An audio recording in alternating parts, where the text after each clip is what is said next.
Saudaraku, berbicara tentang tenggelam menenggelamkan bukan saja persoalan yang pernah dialami oleh Petrus oleh karena kekurang percayaannya kepada Tuhan Yesus Kristus yang sudah memberikan jaminan, jangan takut, tenanglah, aku ini.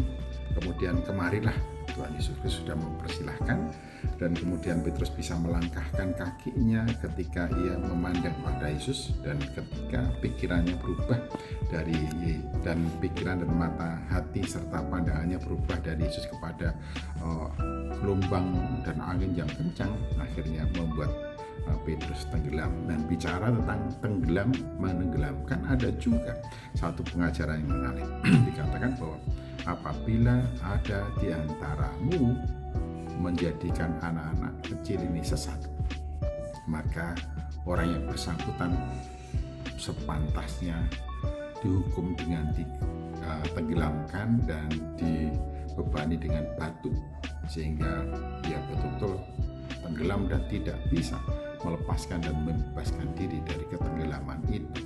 Nah, ini menarik sekali, menarik.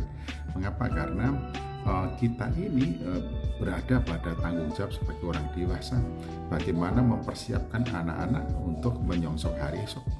Anak-anak kita dengan problema dan persoalan masing-masing, tetapi dilihat dari atau dibandingkan dengan kita pada masa anak-anak kita itu memiliki persoalan yang lebih kompleks, tantangan-tantangan dan kesulitan-kesulitan yang lebih kompleks daripada kita.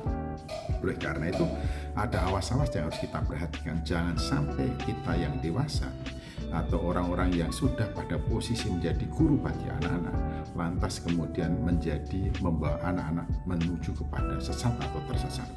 Apakah dimungkinkan hal itu kita lakukan dalam kehidupan kita sehari-hari? Sebetulnya ada contoh sederhana.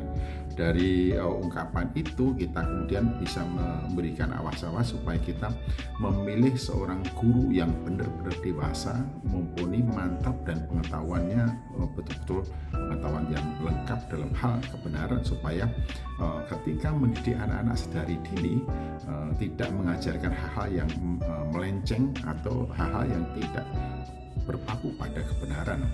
Mengapa? Sebabnya sebab sekali anak-anak itu menerima informasi atau pengajaran yang keliru, selamanya apa yang keliru itu akan diingat dalam hidupnya. Oleh karena itu berhati-hati, jangan sampai kita memutuskan untuk memilih seseorang guru yang belum dewasa, yang belum matang, yang belum mantap tentang kehidupan keimanannya untuk mengajar anak-anak usia dini. Karena itu akan fatal sekali.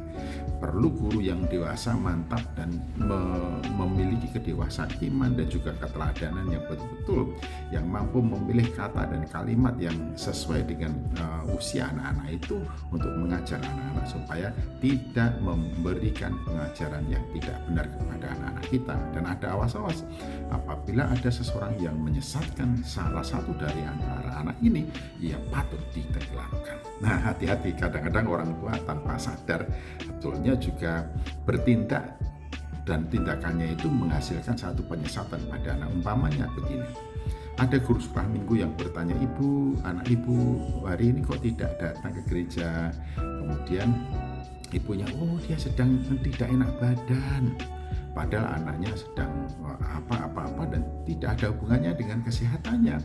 Lalu dia pulang ke rumah memberitahu, anakku tadi guru sekolah minggu tanya, lalu mama jawabnya apa? Ya, aku bilang kamu sedang tidak enak badan. Besok harinya lagi, minggu yang ke depan, anaknya juga tidak datang, sebab dalam hati dan pikirannya, wah nanti mama pasti akan memberikan alasan, paling-paling ya aku tidak enak badan. Akhirnya ini menjadi satu conditioning yang membuat anak kemudian tidak pergi sekolah minggu atau gereja. Itu bukan masalah, karena selalu ada ibu yang menjadi bemper yang memberikan alasan oleh mengapa anaknya tidak datang ke gereja. Nah, perbuatan dan tindakan orang tua semacam ini sebenarnya adalah melahirkan pola hidup yang sesat terhadap anak-anaknya. Hati-hati ya, orang tua jangan sampai membuatkan alasan pada anaknya sampai melahirkan ketidakjujuran, tapi kemudian membentuk kebiasaan yang tidak benar dalam diri anak. Itu saya kira termasuk kategori menyesatkan anak.